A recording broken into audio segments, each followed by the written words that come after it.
Assalamualaikum warahmatullahi wabarakatuh. Kembali lagi di channel saya. Dalam video kali ini akan membahas tentang amalan-amalan di bulan Dzulhijjah, terutama di hari pertama hingga hari ke-10 yang dibawakan oleh Syekh Ali Jaber. Mari kita sama-sama menyimak videonya. Semoga dengan video kali ini kita bisa mengamalkan yang dianjurkan oleh Syekh Ali Jaber.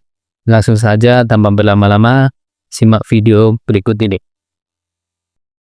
Rasulullah sallallahu alaihi wasallam bersabda, "Ma min ayyamin al-'amalu as-salihu fiha ahabbu ila Allah min hadhihi al-'ashr."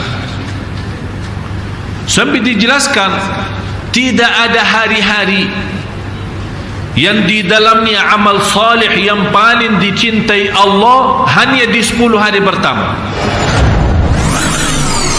Bismillahirrahmanirrahim. Assalamualaikum warahmatullahi wabarakatuh.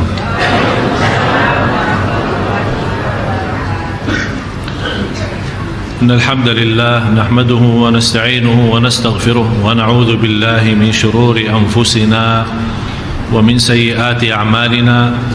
Man yahdihillahu fala mudilla lahu wa man yudlil fala hadiya lahu. Wa asyhadu an la ilaha illallah wahdahu la syarika lahu وأشهد أن سيدنا ونبينا محمدا عبد الله ورسوله. اللهم صل وسلم وبارك على سيدنا محمد وعلى آله وصحبه ومن تبعهم بإحسان إلى يوم الدين. سبحانك لا علم لنا إلا ما علمتنا إنك أنت العليم الحكيم. Maha suci Allah, saya tidak mempunyai ilmu apa-apa, hanya saja apa yang diberikan oleh Allah subhanahu wa ta'ala. Segala sesuatu yang kita miliki sesungguhnya milik Allah. Oleh karena itu jangan anda sedih atas kehilangan dan kekurangan sesuatu, karena semuanya dari Allah dan kembali kepada Allah subhanahu wa ta'ala. La hawla wa la quwwata illa billahil aliyyil azim. Para hadirin jamaah Masjid Agung Sunda Kelapa, bapak-bapak, ibu-ibu yang sama-sama dimuliakan dan diberkahi Allah subhanahu wa ta'ala. Dalam kesempatan kali ini kita sementara menunda ciri-ciri hari kiamat untuk hari Rabu depan, karena bahasan kita khusus untuk hari ini sangat diperlukan adalah keutamaan 10 hari pertama Dzulhijjah. Karena hari ini 17 bulan Oktober 2012 adalah 1 Dzulhijjah, dan Dzulhijjah menjadi salah satu bulan haram. Ada 4 bulan di antara 12 bulan, ada 4 bulan yang dinamakan bulan haram, bulan suci, bulan agung. Tidak boleh di dalamnya ada perang, tidak boleh di dalamnya ada berbuat kezaliman. 3 bulan berturut dan 1 bulan pisah. 3 bulan berturut adalah Syawal, Dzulqa'dah dan Dzulhijjah, yang dinamakan bulan-bulan haji. Karena bulan haji ada 3 bulan, artinya untuk mulai melaksanakan dan nawaitu haji mulai dari bulan-bulan haji. Jadi kalau ada orang habis Idul Fitri berangkat untuk haji, ya bisa, boleh, tapi dia bertahankan ihramnya sampai hari Arafahnya. Rasa dia menunggu 2 bulan ihram. Tapi disitulah masuknya kita boleh berniat dan berangkat untuk beribadah haji.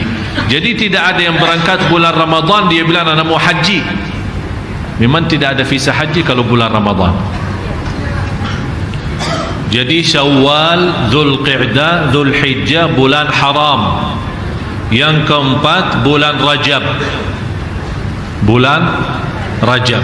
4 bulan ini tidak boleh di dalamnya ada berbuat kezaliman atau perang. Jadi ada bulan haram, ada tanah haram. Di Makkah tidak boleh ada perang. Dan kejadian peristiwa perang waktu tahun Fatah Makkah, tahun 8 Hijriyah, itu Allah mengizinkan Rasulullah SAW untuk berperang hanya di waktu yang sebentar. Habis itu kembali lagi Makkah dan tanah suci dan haram, tidak boleh ada perang dalamnya.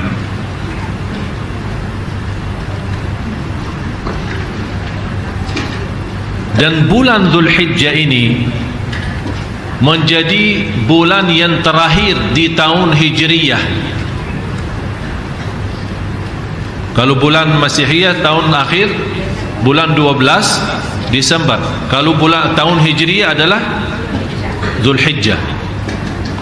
Berarti kalau sudah masuknya Muharram itu namanya tahun baru Hijriyah. Di 10 hari pertama sangat utama untuk beramal saleh. Sampai Allah sendiri bersumpah dalam 10 hari pertama Dzulhijjah itu, sebagaimana firman Allah, wal fajri wa layalin 'ashr. Walaupun ada berbeda pendapat antara ulama penjelasan walayalin 'ashr, malam-malam yang 10, sebagian ahli tafsir menjelaskan yang dimaksud adalah 10 malam akhir Ramadan. Tapi sebagian besar dari ahli tafsir yang dimaksud adalah 10 pertama bulan Dzulhijjah, sebagaimana penjelasan Imam Ibnu Katsir rahimahullah.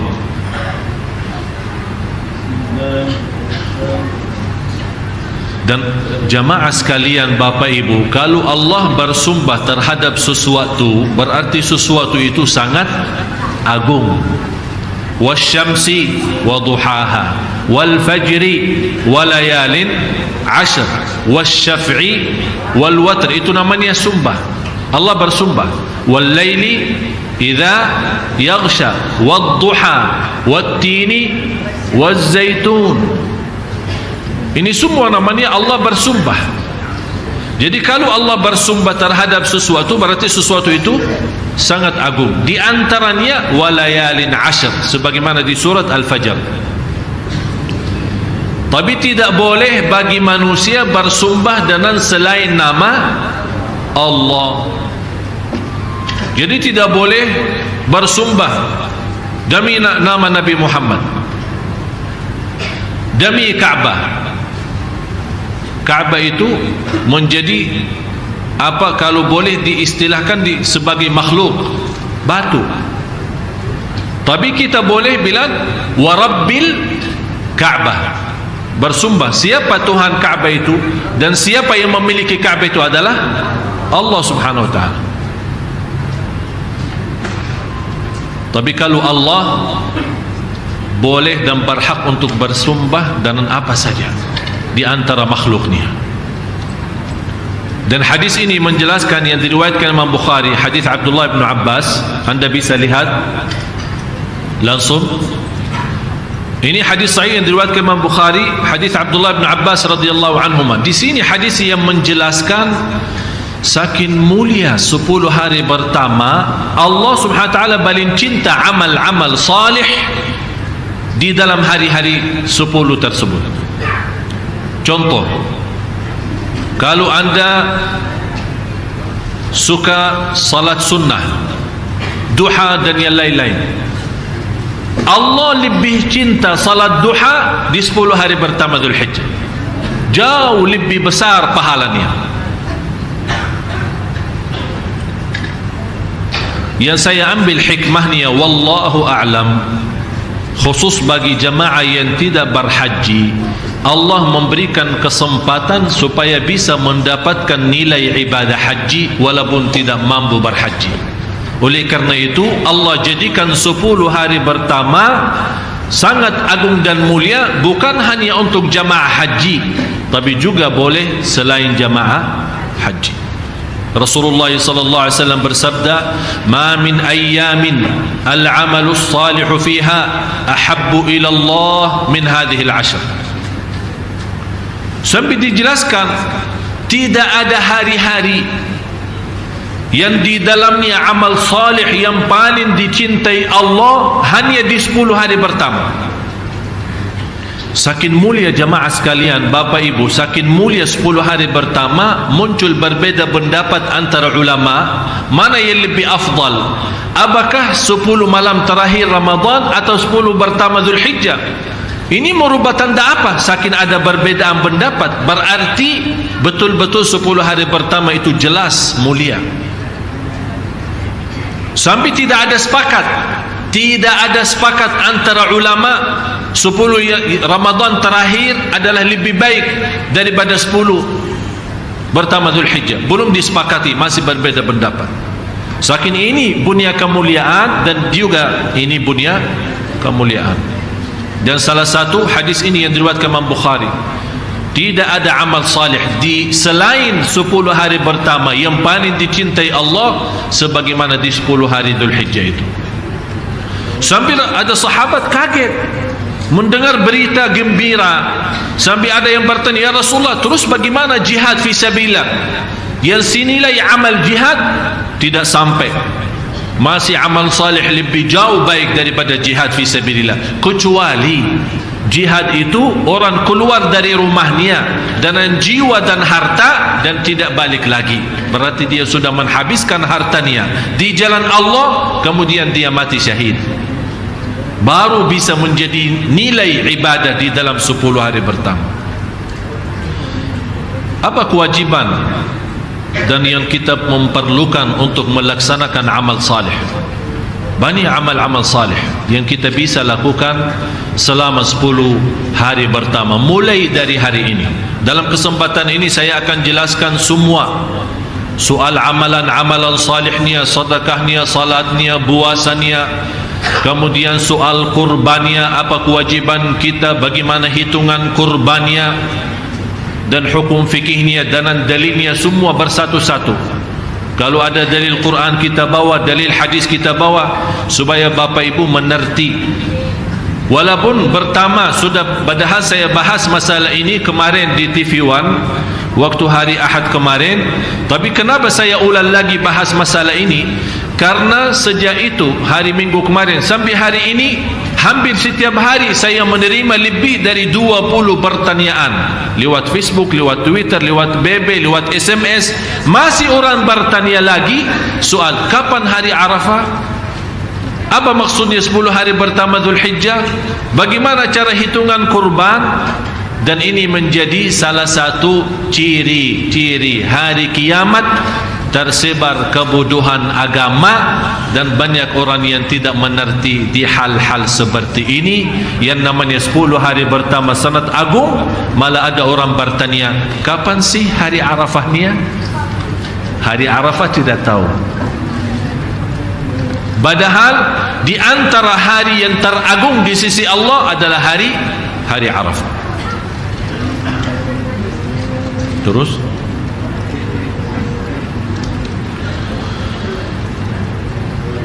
di antara amal-amal yang salih yang perlu kita jaga dan kita amalkan khusus untuk jemaah haji, memang yang terbaik di 10 hari pertama untuk bulan Zulhijjah untuk laksanakan umrah dan haji.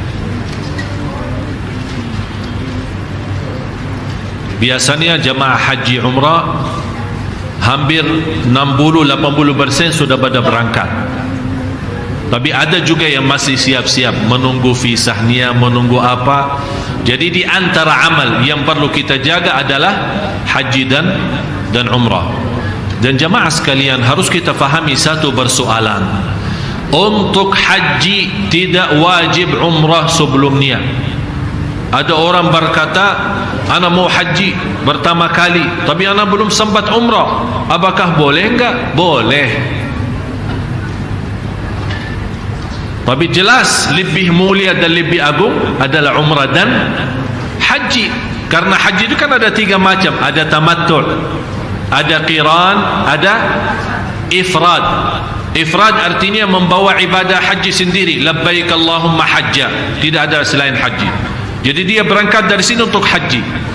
Tapi tamattu', dan itu yang lebih baik, karena itu sunnah Rasulullah SAW adalah tamattu', umrah dulu disambungkan dengan haji. Niatnya apa? Labbaik Allahumma umratan wa hajja.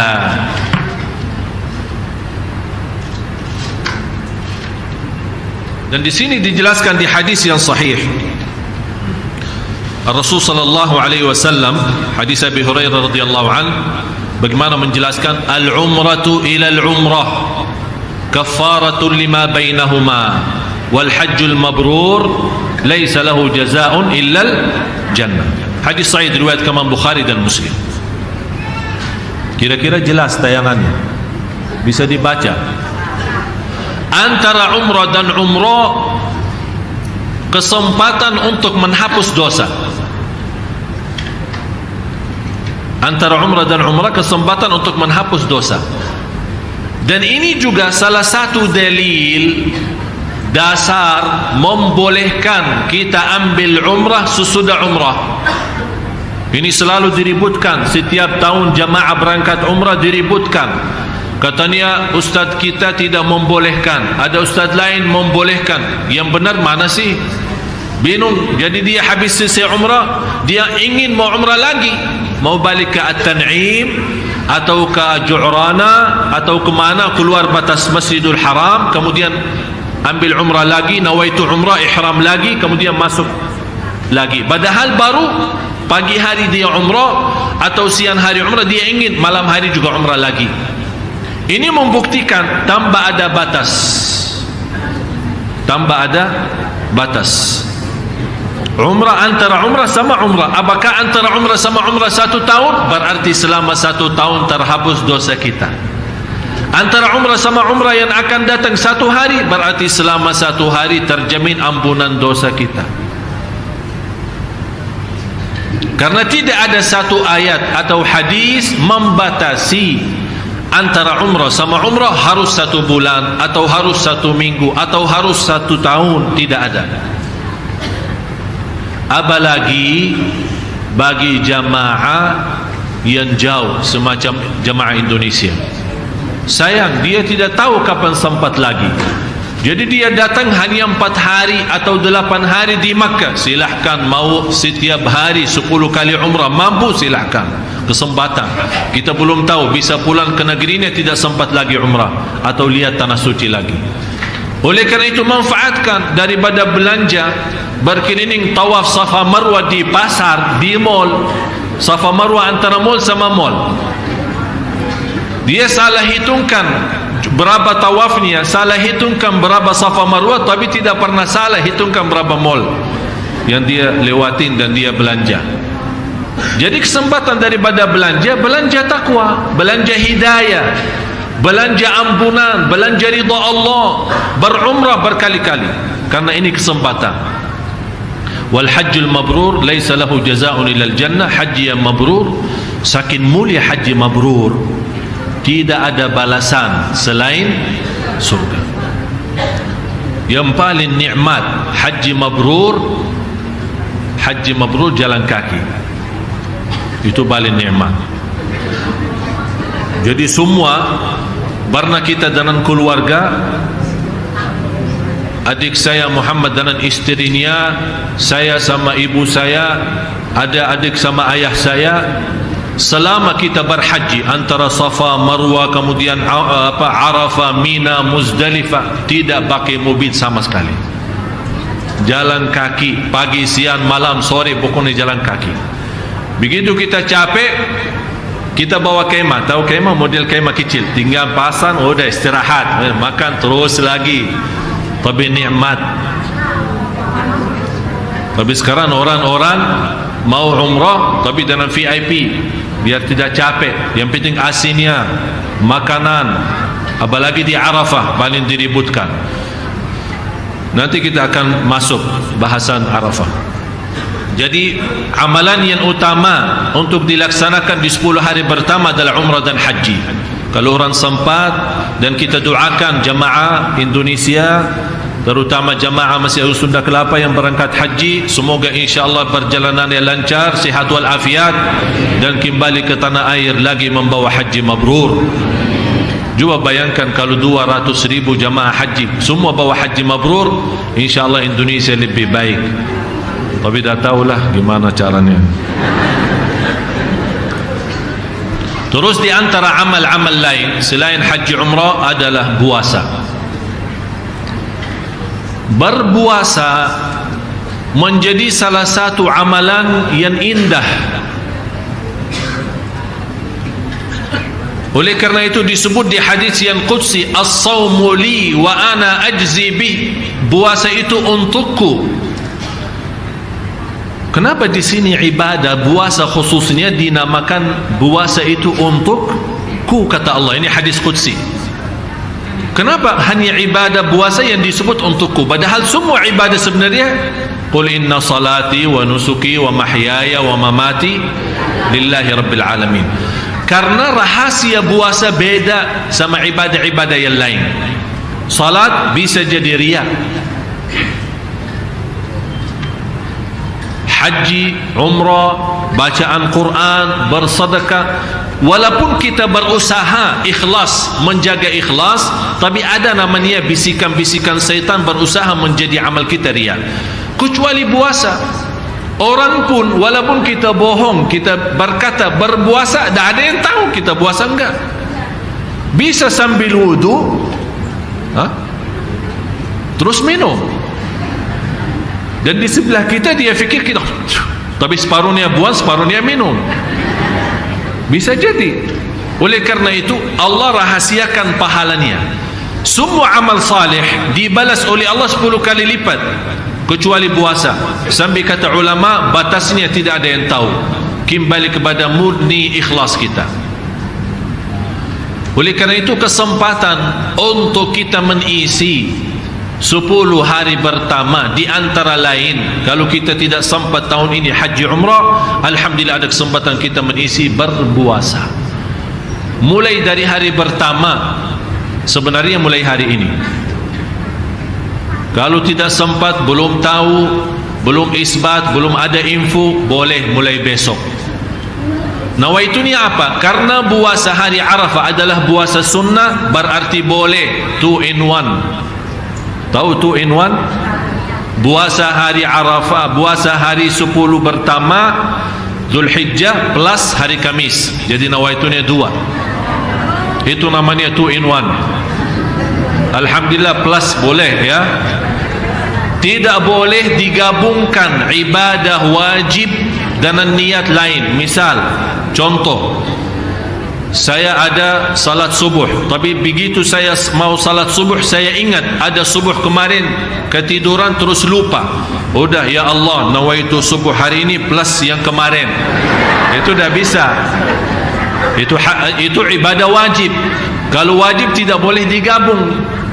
Tapi contoh, saya begitu masuk masjid jam 11, habis saya wudu, dan ada kebetulan ada acara. Kalau saya mau laksanakan sunnah wudu, tahiyatul masjid, kemudian sunnah duha, habis waktu, dan acara orang pada tunggu.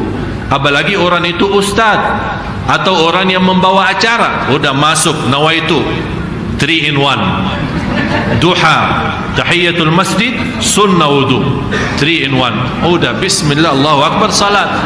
Semuanya terhitung dapat 3-3-nya. Nawaitunya bagaimana? Kalau ada yang mudah, jangan cari yang susah. Kalau ada yang mudah, jangan cari. Nawaitunya sudah di dalam hati, duha, qabliyah, tahiyatul masjid, kemudian sunnah wudu. Dah usah nawaitu an usalli duha, sunnatul wudu, kemudian tahiyatul masjid di Masjid Agung Sunda Kelapa. Nanti salah sebut lagi, nanti ulang lagi niatnya. Udah, nawaitunya masuk sunnah tahiyatul masjid, sunnah wudu, kemudian sunnah duha.